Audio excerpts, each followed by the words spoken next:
12 Space is an open source project that I started. It's one of those projects that I wasn't planning on starting. It just kind of happened over time. It's based off of a bunch of reusable code from project to project, and I was like, well, if I could put these together and create a similar naming convention, then I could have something and actually use it on every single project.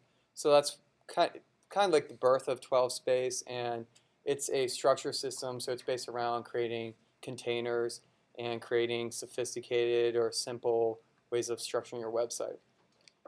Adam did call this a short presentation. It's somewhat short. I'm going to try to get it in about 40 minutes, but that may be a rush, but we'll see. So it's about 40 minutes, and we're going to cover what 12 Space is, how to set up a project for 12 Space, some basic examples of it, and then kind of quickly go into the layering and expanding, and then a piece that's called gaps, and the table functionality that's available in 12 Space. And the most exciting part, I think, is the helper classes and how it can be extended outside of just being a structure system, and then how you can use variables in the project to really control how the output comes when you compile your Sass code. And then I'll look at some examples. So one of the things that I mentioned in this meetup group was that you kind of need to know BEM for this, and some knowledge of Sass, especially the placeholder selectors. So what I've done is I printed off a cheat sheet for BEM in front of you. Also has a 12 Space cheat sheet, and a really awesome article that was published last week. I wish I remembered the author, but it goes in and out of BEM and gives a good introduction that you can walk around and say, like, I at least understand what BEM is. So this is the BEM cheat sheet. And how many people have used BEM before or are familiar with BEM? Okay, so what this is, it's primarily, I'm going to simplify and say it's a naming convention just for the purposes of 12 Space. And this top one where it says block is just a selector name, and that is a section of content. So you would write a container that had a class called block. Inside that block, you could have an element or a div, whatever it may be, and you would name that with a class of block __ element. So that's an individual element that's inside of a content section. So it just follows the naming of block and then element, where element's specific to that content that's parent to child relationship. And then _ is a modifier, and the modifiers can either happen on the block or element or any level inside there. So it's kind of like a very quick overview of BEM, but everything in BEM always has the __ for modifier, and it just shows kind of a hierarchy. I live and breathe BEM these days just because it's the first thing on the front end that actually makes sense from project to project and has really increased reuse. So the next piece is placeholder selectors, and it's just a little demo to show placeholder selectors. So inside here, it's just a selector that has a color blue, and then I'm going to have another selector, and it's going to use the add extend. So you can see on the right hand side, it just compiles out in Sass of color blue. But then if I add extend this selector, I'm going to have now two classes that have that shared color blue. Now what placeholder selectors are, you use a % instead of a period, and it doesn't compile out. And you can load it with media queries, you can load it up with properties, and what it's going to do is just output wherever it's being extended to. So if I had another class down here called Kevin, and I said add extend selector, it would be Kevin and comma another selector there. Thank you. How many people here have used placeholder selectors or add extend functionality? How about how many people here use Sass? Okay, cool. The last piece, and I touched on this briefly, and I just don't want people to be confused on it. It's a piece that I developed with an art director at Resource, and I've been using it on a lot of my projects, and it comes in handy, and it's related to 12 Space and creating complex structures. It's what I refer to as an asset template guides, and what it does is it brings traditional print or package design to web. So this is actually an asset. So this boundary around here, from here to here to here. Imagine if this was one image, and inside here you create kind of bounds of how you design an image around. So inside this blue, the blue refers to a bleed mark in like print world, and what that means in web world, especially responsive web, as I go across the digital landscape from the smallest devices to the largest devices, and my image is scaling, sometimes it's offsetting and layering. Pieces of my image may not be available, and you identify those as blue. So they may be off your viewport, they may be hidden, whatever it may be. The yellow right here may be kind of hard to see on the screen, but it's right here. It refers to if there's ever copy or something else layering on top of it. So it could be another image or another piece of content.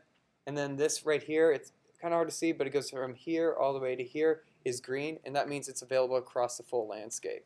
So an example of this is actually one from resource.com, and it's this phone from VSX, and you can see that everything inside the screen is going to be available across the full digital landscape. Pieces of it are hidden, so like this rope right here at I think 1,000 pixel width, this gets cut off, and if my content on the left, and I'll show you the actual demo of this in a second, gets cut off at certain landscapes, but then you see it at other ones, certain pieces, the content's available here. So it becomes a guide for designers to develop inside a complex structure or complex module without having to guess. So it takes away the guessing. So here's an example of that.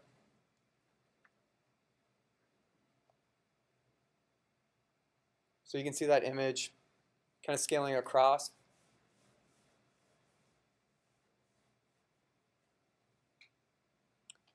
And where it lands up.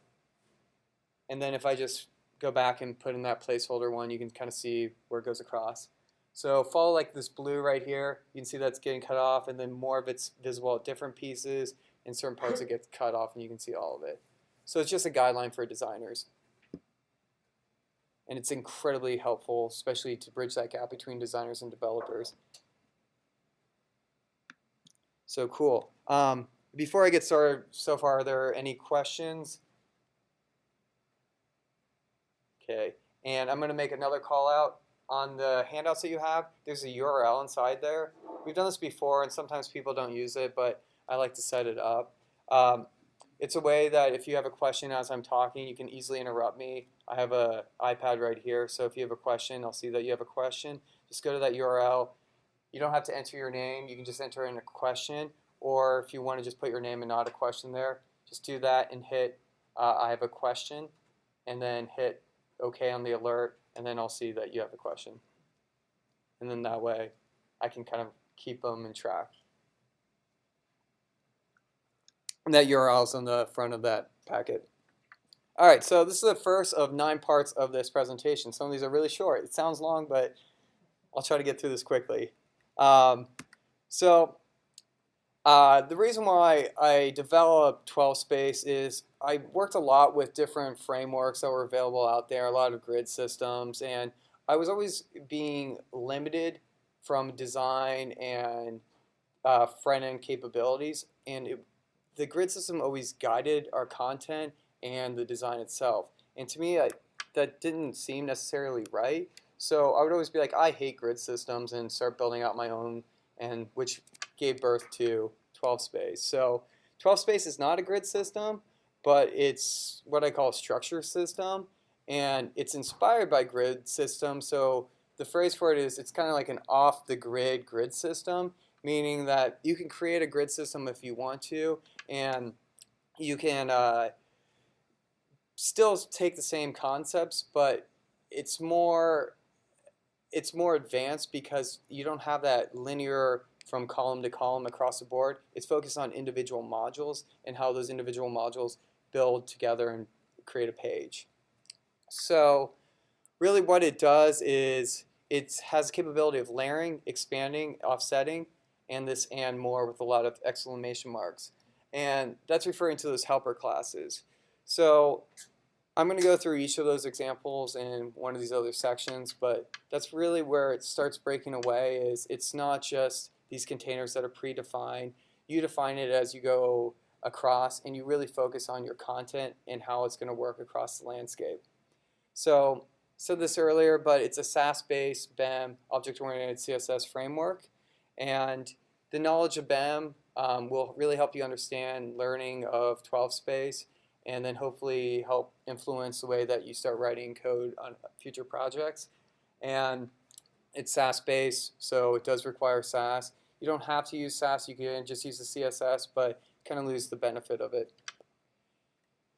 12-space focuses on the context of the content, and by that I mean looking at how the content will be displayed across the digital landscape. I use the phrase digital landscape a lot, and I'm just referring to a responsive approach, so from the smallest to the largest devices.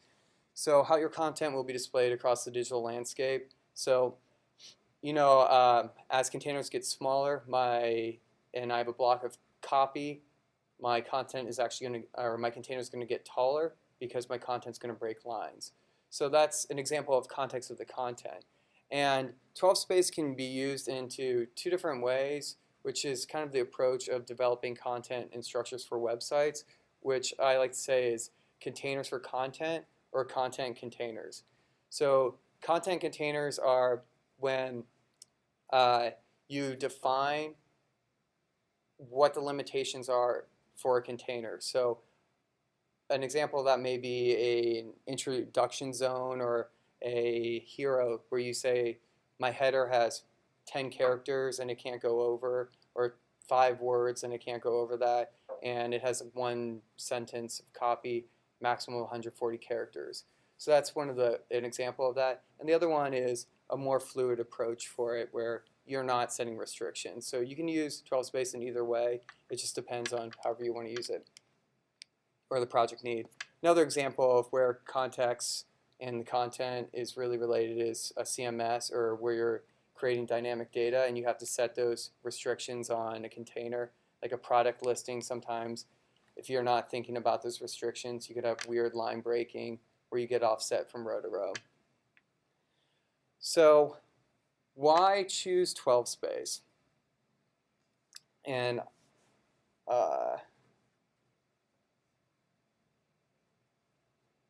Chris, what do you mean by that question? So, Or like Victoria's Secret models. oh, I was like, do you mean modals or models? Did I say modals? No, you said models, but I misread that. Okay. Yeah. So, Victoria's Secret models. yeah, there is one more example of that later on. So, all right, so 12-space. There are a couple more bullets I could put here, but I put in these 3 buckets, and it's to create design patterns, ability reuse, and rapid prototyping.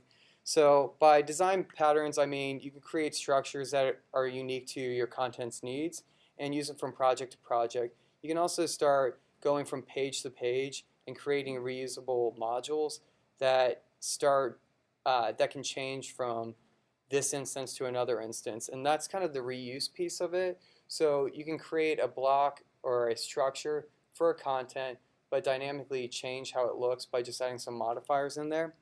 And I've been doing a lot of rapid prototyping in the browser, and I've been doing a lot of designing in the browser. So having a framework where I can do rapid prototyping has been extremely helpful.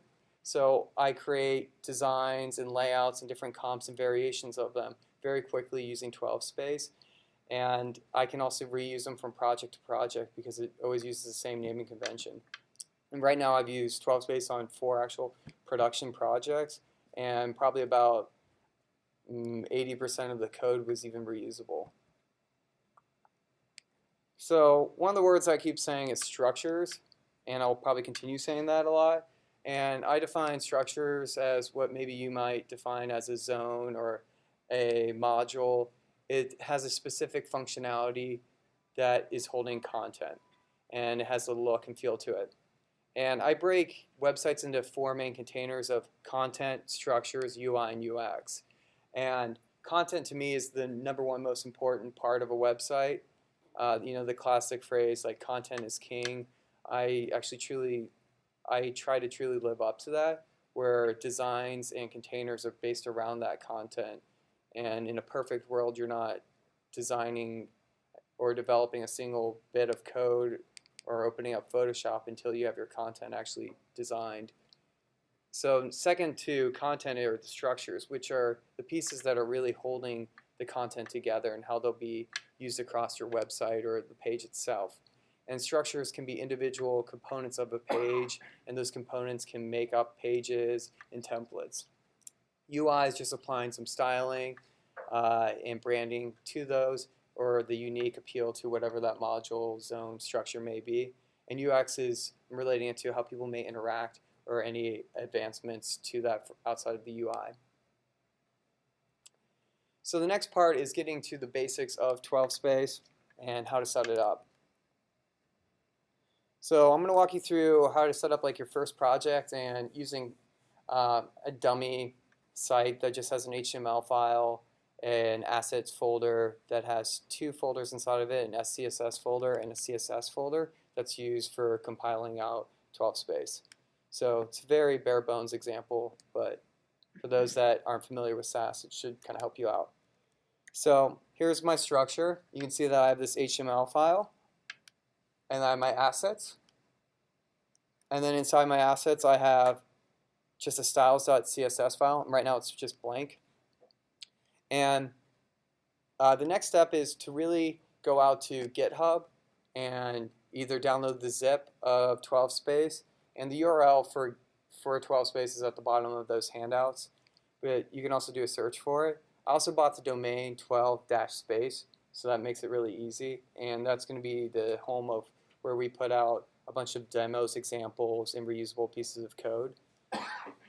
So you go to GitHub, you either download the zip, clone it, and you pull out three pieces, which is the 12-space framework, the helper classes, and the variables for 12-space.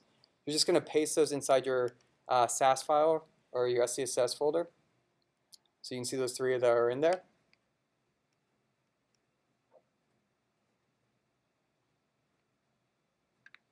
And what these will be used in the next step to be imported into the styles. And I just need to import 12-space. The other ones are included in 12-space. So the helper classes and variables don't need to be imported, they already are. So that's just add import 12-space, which is the name of that file. Next is to go to terminal. And I'm just going to change directory into my assets. And then I'm going to run sass watch SCSS CSS. So it's going to output to my CSS folder.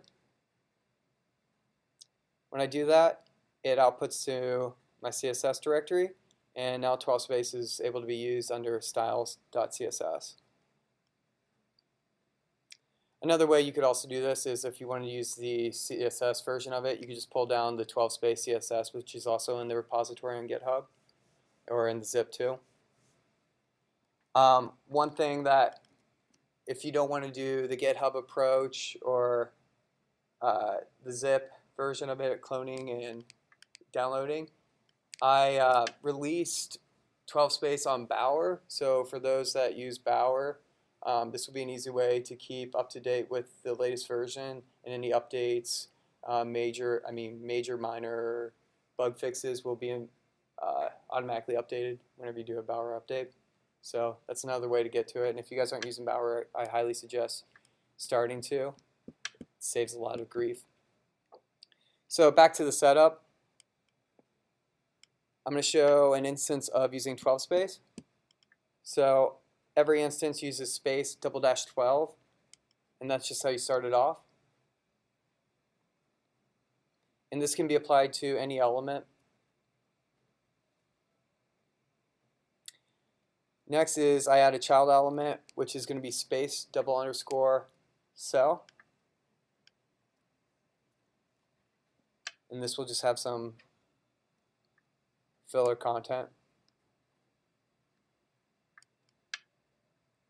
And that's the basic setup to get started, and that's the naming convention. So space --12, cell, space _cell. And what this does out of the box is it just kind of floats off to the left. If I copy that and copy, duplicate it, and paste it, it now goes to the right. So without doing anything from the start, you get this left and right setup, and it's going to be completely fluid across the landscape.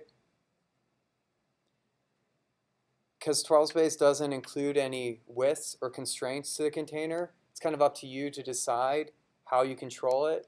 So you could either add another wrapper around this, or you can add a class to space_12 that had that max width, or whatever you wanted to apply to it. So it's always just going to fill out the full width of the browser or the parent container. Or would they overlap? Like if you had like, would they overlap, or like if they come close enough, would they wrap, or do they overlap? It would follow the same way that float would, so it would actually break apart. Okay. Yeah. But we'll get into more examples where you can show that. Okay. So how it works is every row adds up to 12. So to show an example of what I mean by that, a 2-column structure, or 2-column, I guess, grid, I'll have on the left 5 spaces and 7 on the other. Those add up to be 12. So then doing the same syntax before, space _12. And then the child element of space _cell.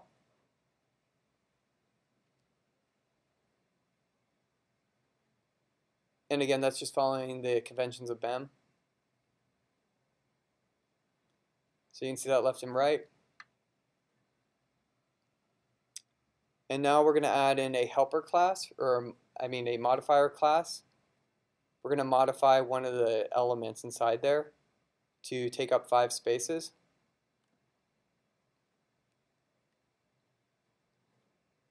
And how that's done is _5. And this one is going to be _7. And now what that gives you is a row that adds up to 12, so 5 plus 7 is 12. A space that's on the left side, that is 5, and one that's on the right, that's 7.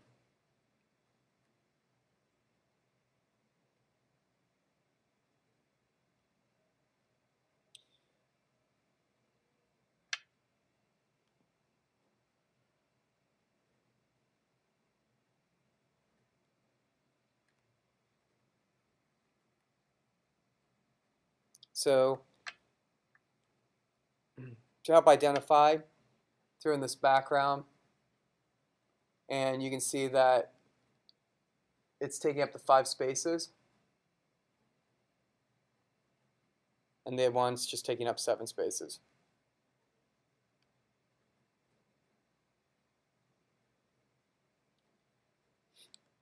And that it scales up.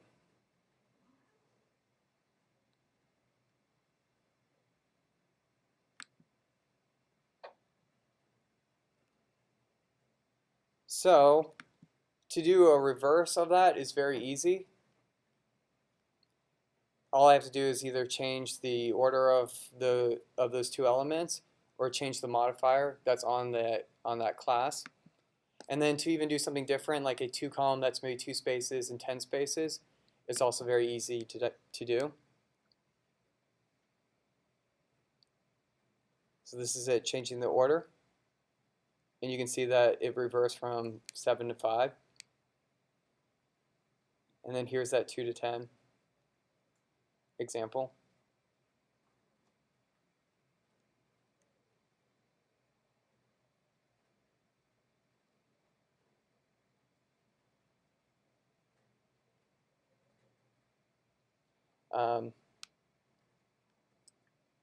So the question is from Rob that if I didn't specify the 7 for the second one, would it assume that size? And no, it wouldn't. It would just be set to the width of whatever the content was inside of it. So right now it's working as a float. So if my content was bigger than whatever I wanted it to be, it would actually line break or go to a new row. Does that clarify?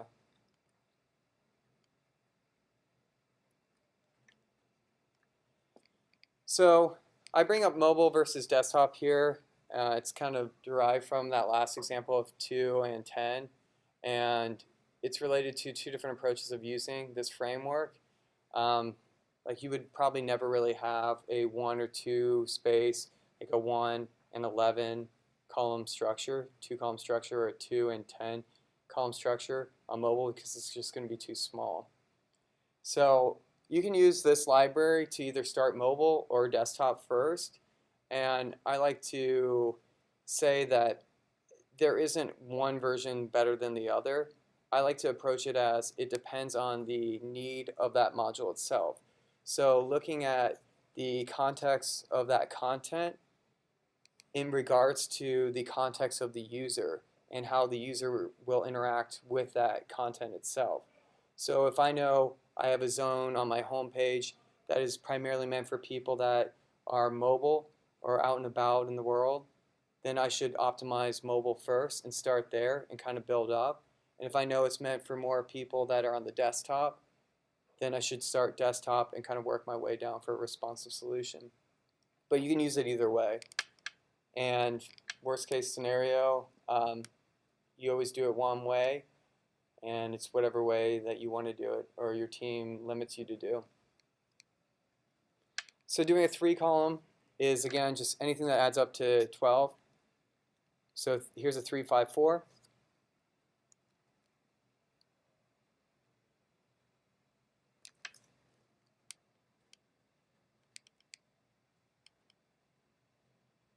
And again, it's just changing those modifiers. And you can see it being updated on the left. And just adding in a new element there that adds up to 12.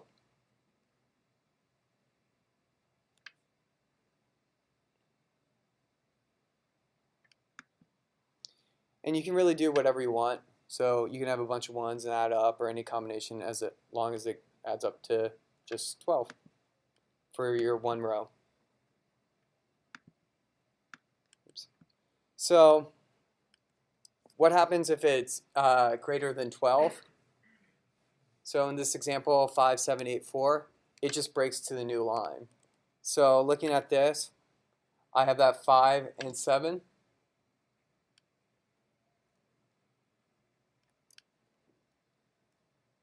If I make this 6 and I drop in a new one that's a little bit bigger, it's not going to stay on that first row. It's still going to line break because it's greater than 12. But I can do a 5, 7, 8, 4. And you'll see a 2-column, 2-row that have 2 different widths for each row. Through each of these demos, I'm going to add in a couple helper classes. Some of them, if I don't call them out, that means it's not a part of the library. There's more for visual appeal.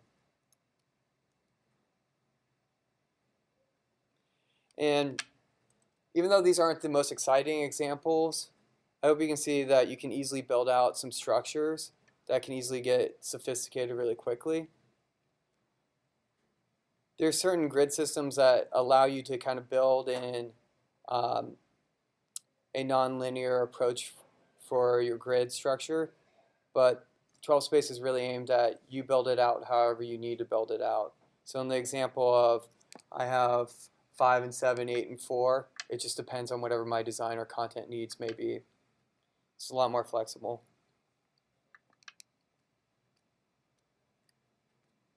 On to part 3. Imagine that these are chapters or something. I really just do this for myself. So equal columns. This is a pretty sweet part of 12-space, and I put this in here because I did this on so many projects. Though it's not using, it is using you're having to use a parent-to-child relationship in the selector, so it's not directly on a selector. It does have a lot of power. Some people may frown at that, but I like the output of this. So this is an equal column example. So I go back to here, and I actually remove the modifiers from the children, and it goes back to that floating left-right. And then I add a new modifier to the 12 space that's called double dash equal, double dash whatever value I want it to be, and it can be anything from 1 to 12. And you can see that easily I can change this to different sizes. And how that works is that modifier that's being added to that block is divided by 12, and that's how many spaces the children are going to take up.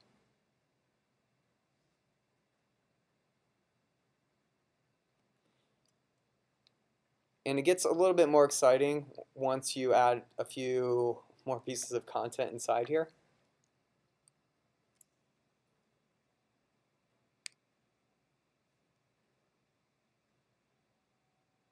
So the children are all equal to, they're all going to be the same. What's the math going on? So what? Yeah, so it's 12 divided by the modifier is the amount of spaces that it takes up. Yep.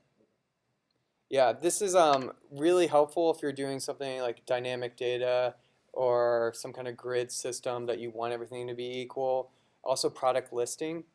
In this next example, just taking this next step is to show how it fixes overflow. So if I add content into the second column, you can see that my rows all break into even rows, and that second row isn't trying to fill in that gap on that first row. Working with product listing, especially in retail space, that's one of the most annoying things ever. So I got sick of writing that so many times and just put it in here. And now to show you the difference between using equal and not equal, I'm going to toggle back and forth and recreate the same structure without using equal but using 12 space. But you can see the difference between using equal and not with those even rows. And that's the traditional functionality of how a float and HTML is going to work. It's just going to fill in that space. So there it is in between those two.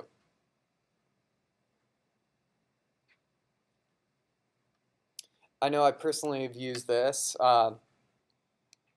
to demonstrate different designs in the browser, especially on projects being like, well, how many columns should we have at the desktop? And that's a really silly question because once we got the content, it was really, really long. So the initial design, I think, had 6 in a row, and I was like, there's no way that's going to work. And I was like, well, what happens once we get smaller? And it was like, well, we go to 2 or 3 all the way to 1. So actually at the desktop, we ended up having just a 2 column instead of 6. And I was easily able to show that with the content and just changing that one modifier to drastically change my layout.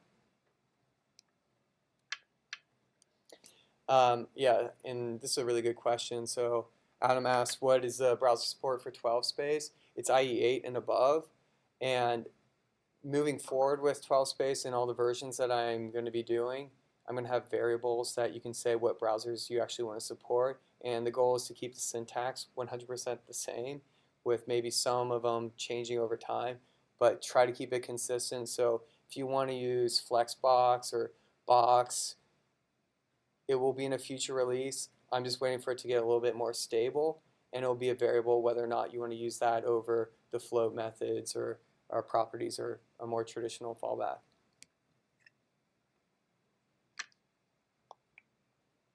Come on. So 4 of 9. We're almost there.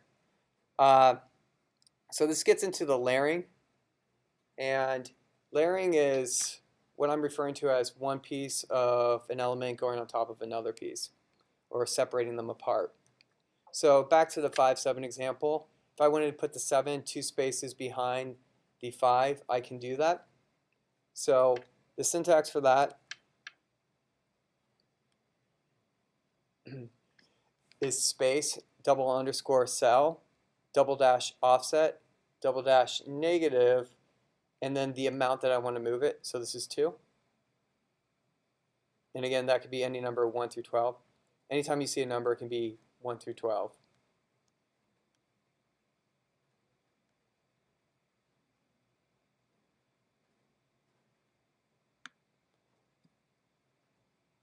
So here I'm going to make that transparent so you can see that it's moved over on top of it 2 spaces. And I can move it a bunch of different spaces just to kind of show how that can happen.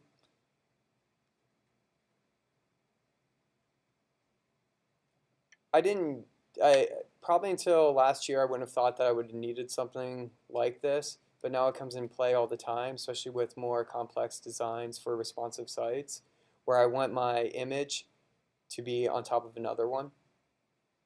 And I have an example later on where I show a more traditional DOM structure and how the expanding and offsetting kind of comes into play. On this element on the left, I've added a position dash relative double dash 2, which is the first helper class that I'm going to call out that's part of 12 space. And how that works is it just has a z index on it and allows me to choose whether I want one of my spacing or one of my cells to be on top of the other one. So by default, the one on the right was actually layering on top of the one on the left, but by adding that helper class, it put the one on the left on top of it.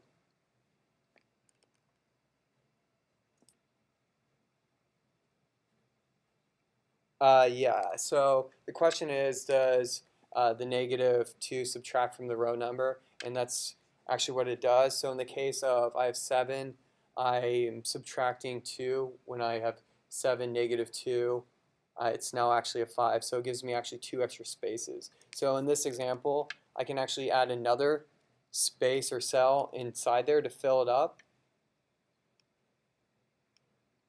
And with every minus out, I gain another space.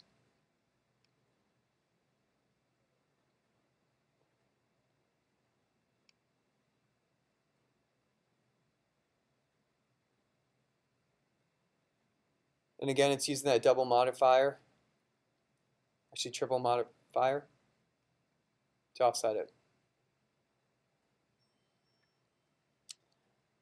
I think it was actually Matt Toledo that asked me about this, if I could take my content from that was actually in the HTML structure from the right and move it onto the left using this. And in a couple, adding a couple classes, I was able to move my actual HTML DOM structure to restructure from left to right.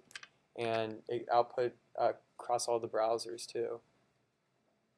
There may not be too many needs for that, but if you ever need to, it's helpful, especially if you're using an e-commerce platform where you don't have too much, I guess, capabilities or too many pieces that you can actually change around the HTML. So layering offset in the positive acts a little bit differently. So where negative is subtracting from the 12, offset positive is actually adding to the 12 or taking away. So if I have a space that's my 5 and 7 and I'm moving it 2 spaces, it's actually going to equal 14. And to show you that here,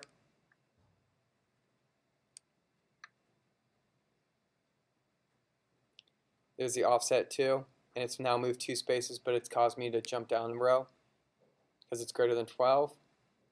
I could reduce the second element to 5, or I could also layer that one behind, or I can offset that -2 spaces to make up for 12.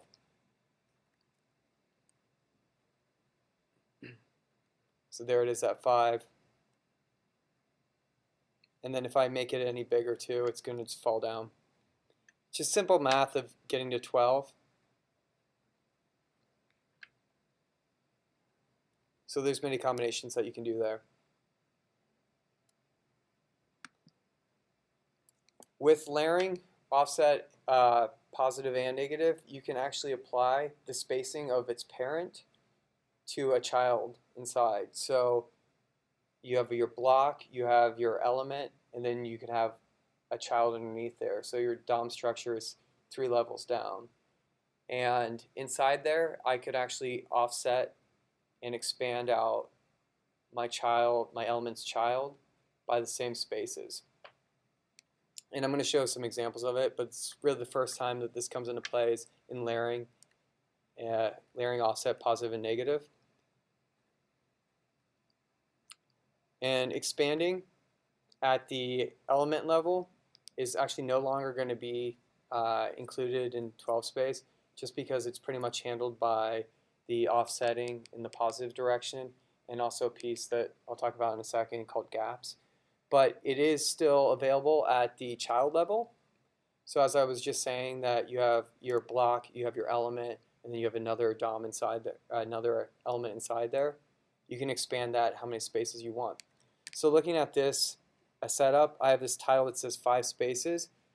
If I put a long title in there, it's going to line break to multiple lines. But the intent of this was for my title to go across the bounds of this container. So what I can do is copy that element's name and add in a new modifier. It's called _expand _7, and it's going to expand out 7 spaces. And then I'm going to go back and add in that position relative helper class, and now that guy's on one line and it's layering on top of the other one, and it's been expanded out.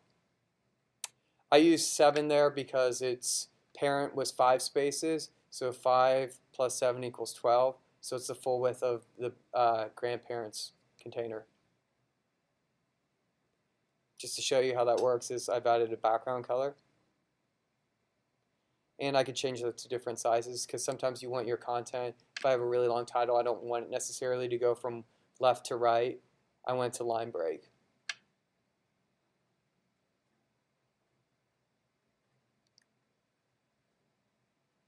So its parent was 5, you used 7, and you took up 12. Yes, because the expanding out is 7. So at the parent level it works as almost a disadvantage, but at the child level it's really nice because you're expanding out 7 spaces. Adam asked, why did I choose the number 12?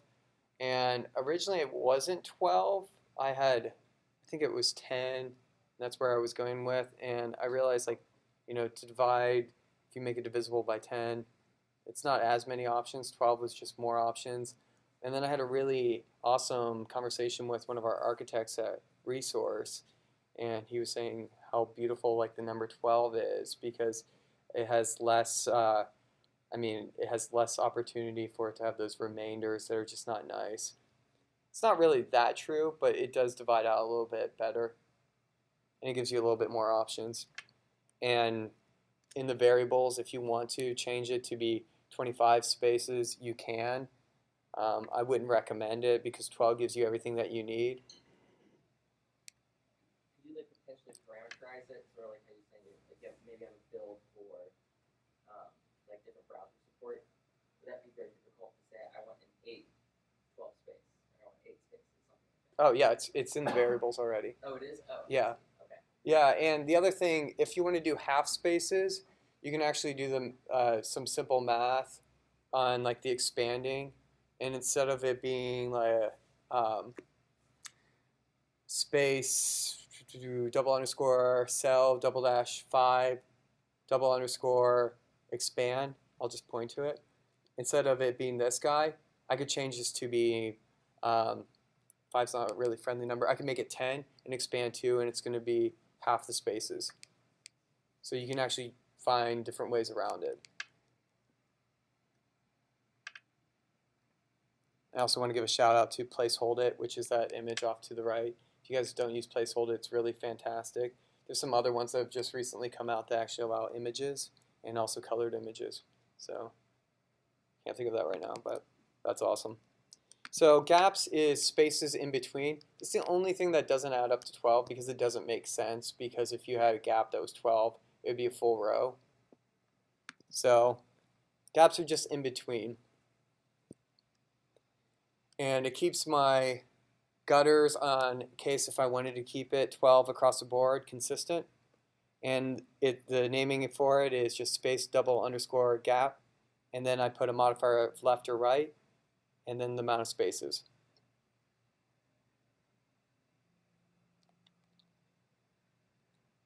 And you can use the left and right on the same, because it's just a class.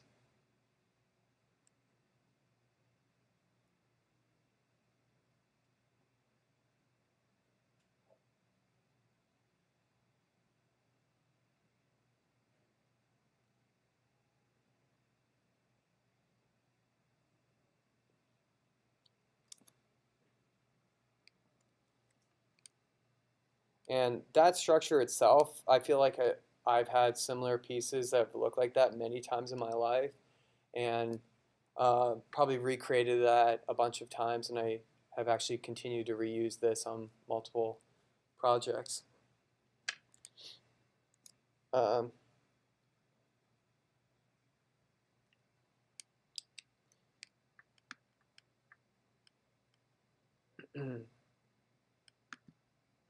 so getting into tables, which tables is just using CSS properties of table, and I've been actually pushing for tables to be used more. So a lot of the capabilities and benefits that you had of tables are now coming back with like Flex and box model, and it's like, well, those have always been available for us in CSS and through the table properties. So instead of using the latest and greatest, I wanted to make sure to fall back in legacy browsers by using CSS table properties. So to show you what that means is to add table on that 5-7 structure, let's go to that block or that parent, and I add -- table. To make this work properly, I have to also add that to the elements underneath, and now my 2 columns have equal heights. And as I add additional content, they're going to remain equal heights. So they act as tables, but I'm just not using the table syntax. There's some helper classes also that allow you to really benefit from using tables. Here's this vertical line middle, vertical line bottom, back to the middle. And I found myself doing a lot of prototyping and in browser actually using the table more than the non-table setup, just because of those alignment issues. But with tables, they do come with limitations, especially through CSS, because tables by default, unlike a block or a block property, it doesn't take up the full width. So for those that don't know, a block by default has a width auto, and that means it's going to fill up the whole space horizontally of the parent container or the browser. Tables don't do that. It's based off the content itself. So when you apply percentages, it doesn't really work because you need to have 100% for the parent for it to make sense. So that's one of the limitations. Tables are set to 100%. I have a helper class which will probably hopefully make it into this next release of 12-space that allows you to have more flexibility of using containers and tables. And then that will also work with non-table setups too. One of the big bummers is each row, they have to have equal column space. So back to that example where we had that first row where it was 5 spaces, 7 spaces, and a second row that was 8 and 4. You can't do that in the table unless you're actually closing it, and actually your DOM is structured like a table. So that's a huge bummer. It's going to pick the one that's the widest. And it will also throw off the percentages if it's bigger than 12. You can't use the equal, so again, like the 12 space -- equal -- 3, where it's 3 spaces equal. You can't do that on tables. And you can't, I apologize for the typo here, but it should be can't do layering gaps at the element level, but you can do them at the element child level.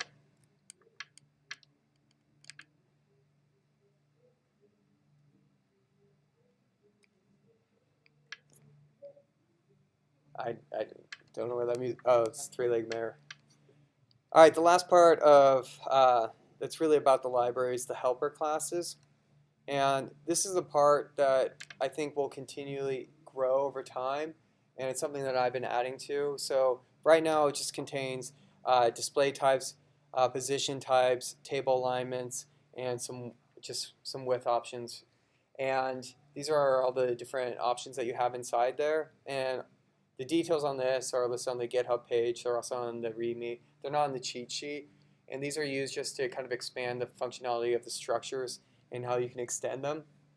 In all these examples, I gave an example of either width, text bottom, or the alignment, position type, or display types. Display types are the only ones that I didn't do. And I can just show you an example of that. It'll be a very basic one. So taking a span that by default is a display inline, and adding a class called block, it's going to line break. So those are used to extend the functionality of your structures. Related to that is there aren't any responsive web actual helper classes, and it's completely intentional because it's just supposed to be a fluid framework, and it's up to you to decide where to make those media queries or where to break your design or extend your design. And I wanted to keep this as flexible to meet your needs as possible. I'm hoping that part of the helper classes, or maybe it'll be like an expansion pack, may include some setups that are reusable, or a mix in that you could pass in some different options and actually get a true responsive.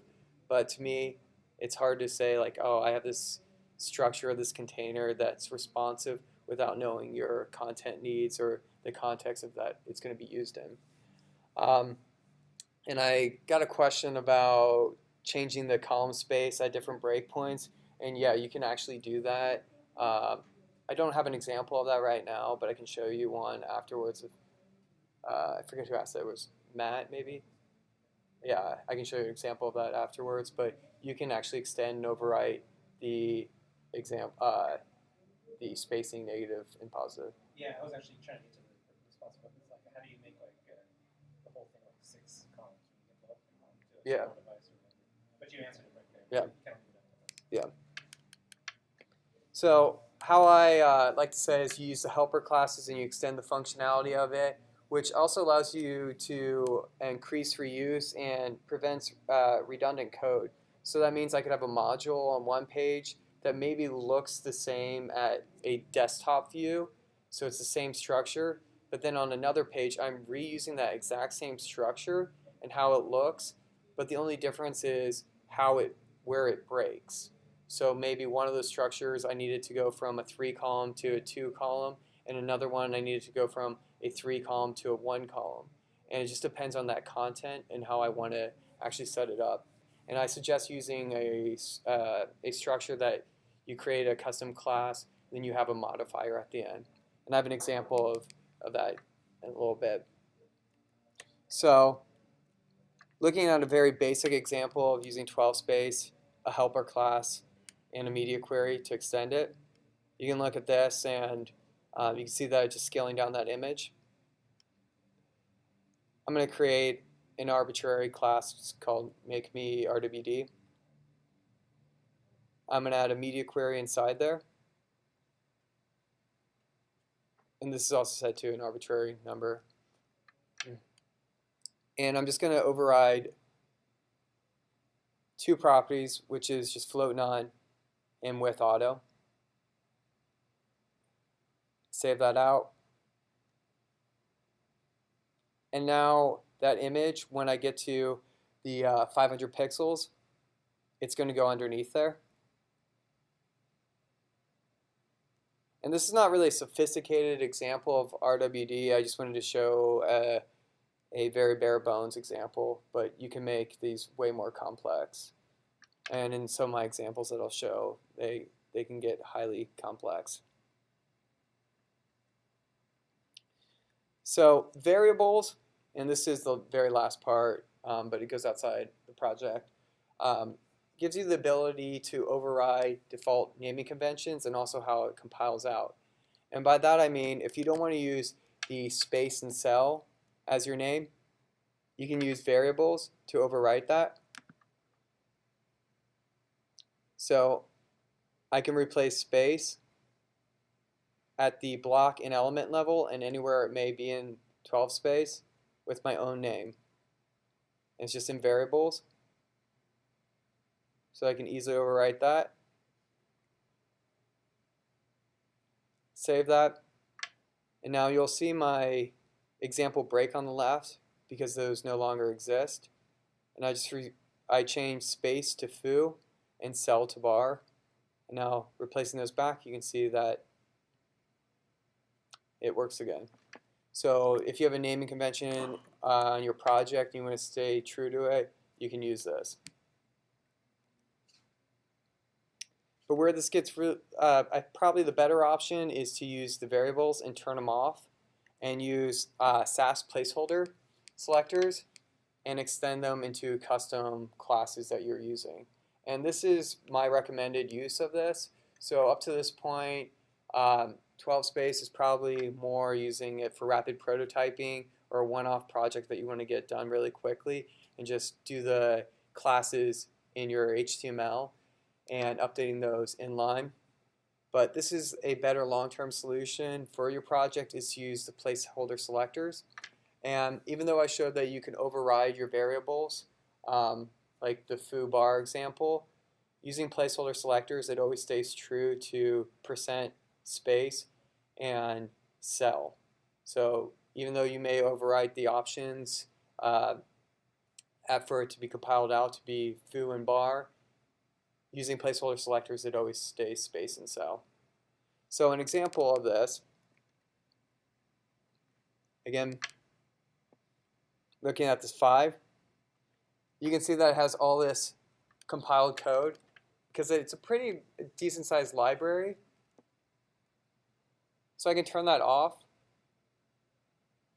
and now none of that will be compiled out. And I can create a custom class to replace space 12. And I'm just going to call this feature zone _1. I'm going to call this one feature zone _1 _content. And this one the same but _asset. I'm then going to go to a Sass file, which will be compiled out in my styles, and just put those guys in there and do @extend % space _12, and then use those exact same classes that I used inline, but use them as placeholder selectors and extend them here.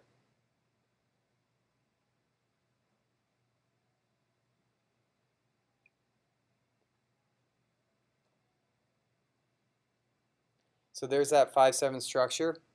And now if I look at and highlight this in console, you can see that there's not really a lot of extra bloat there. It's just that float left. And this is also really nice because you can easily change your layout inside of Sass and get some instant responses. Next thing you can also do is you can turn off kind of the bloat from the helper classes. So again, you can turn that to false. And I can do the exact same thing for here.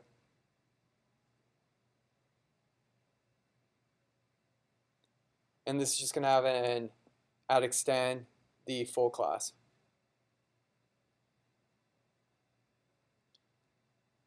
So now I have this exact same structure, but I've only created 4 different selectors, and now I can use this across my project.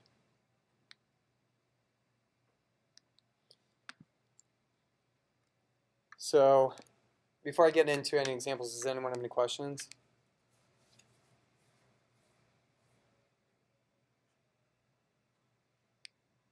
Okay, so Well, okay, Oh, sure. yeah. So like how, if you don't turn off the output, like how heavy is it? the size of it, Yeah. Adam Weiss asked me that exact same question. I don't know it off the top of my head. It's not too bad. It's not too bad, but I would suggest turning it off. And another thing, you don't have to necessarily create every single one of those. If you don't want to create your own naming convention, you can also just actually @extend to those classes that you want.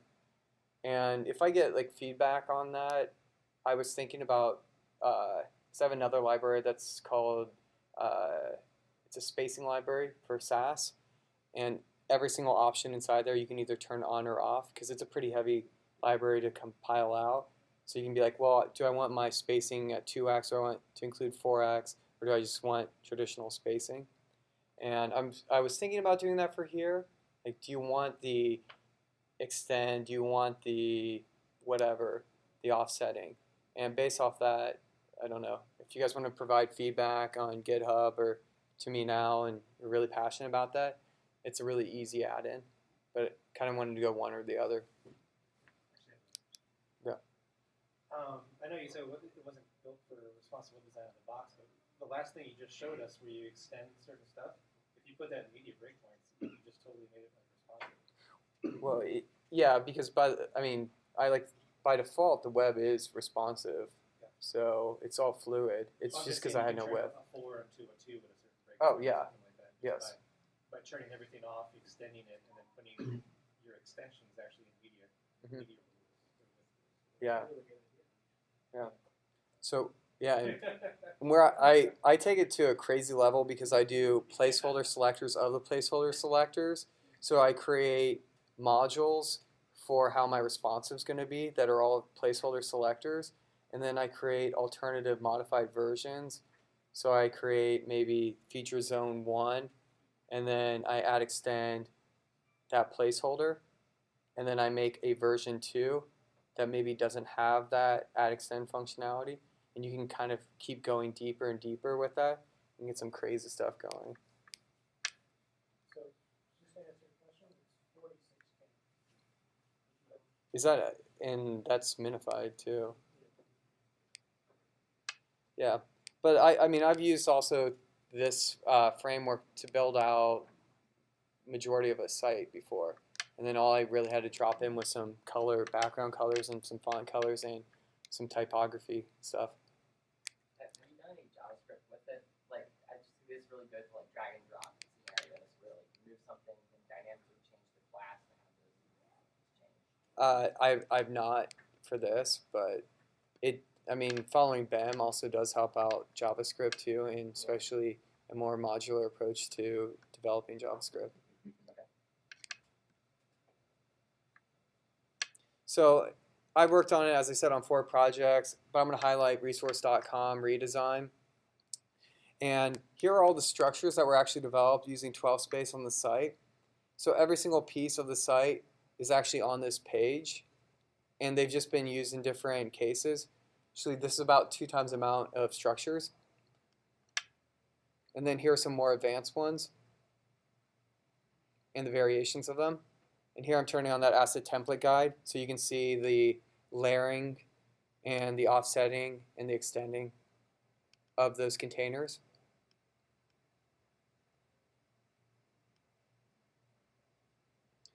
And really the hardest part was not developing these structures, it was developing the content for the site and making sure that we all agreed on how they would be displayed. And because of this framework, I was able to go from a 2-column left to right structure to a stack top bottom without even having to change any of my classes, just overriding it globally. And putting them all on one page was really, really nice too, to see the comparisons of them. And then here it is actually in on resource.com.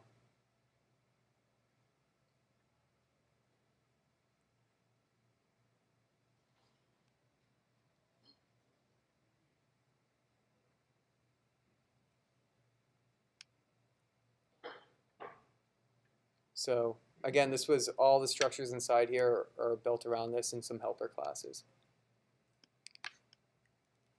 Is this 12 space or is this like the pieces you took and you made in 12 space? So Like, lessons learned from this you rolled into. no, I built 12 space and then applied it to this. Yeah. So has anyone else actually used 12 space? I know you've been on, I think, 2 other projects that had it, whether or not you knew it. No, I noticed it, but I was doing a PhD for that. Yeah. And I didn't touch it. So what's really next is kind of an official release, and I'm probably going to do a version 1, meaning I might break some of these things. I had an announcement on there that I just recently took down that some of the pieces may be deprecated, which like the expanding was, and it's now actually out of there. It's at least out of the documentation.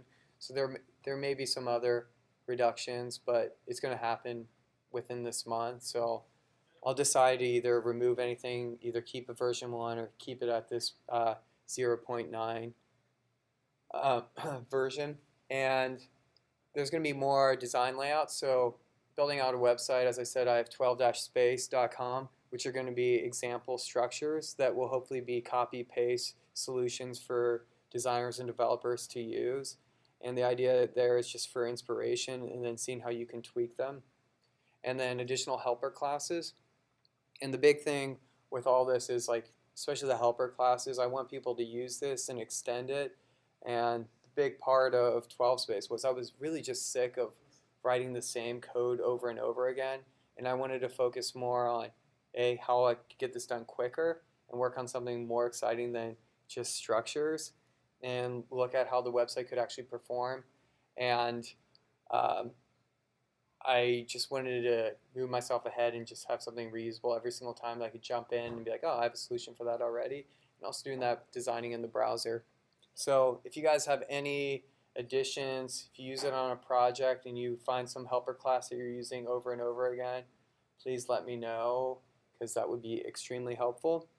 And the last part that's not on here, but I want to call out is once probably Sass 3.3 comes out, I may change the structure for the actual code that's used to compile out 12-space to use at root, just because it makes it a little bit cleaner, especially using BEM. It can get kind of messy because I'm using loops, functions, and a few if statements inside there and mix-ins to make the whole library.